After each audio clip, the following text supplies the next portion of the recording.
రోజు చెప్తున్నా 182 శాసనసభ నియోజకవర్గాలలో 117 సీట్ల పైన గెలిచి 117 మీడియా మిత్రులారా రాసుకోండి.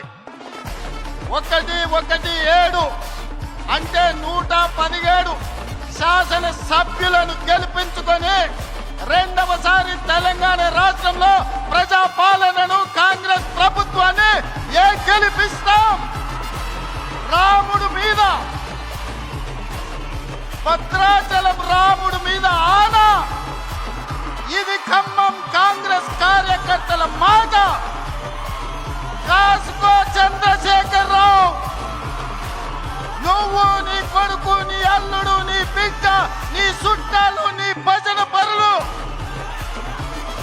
నీ ఒప్పందాలు, నీ దొంగ సర్వేలు చేసే దొంగ ఏజెన్సీలతో సహా గుర్తు పెట్టుకోండి.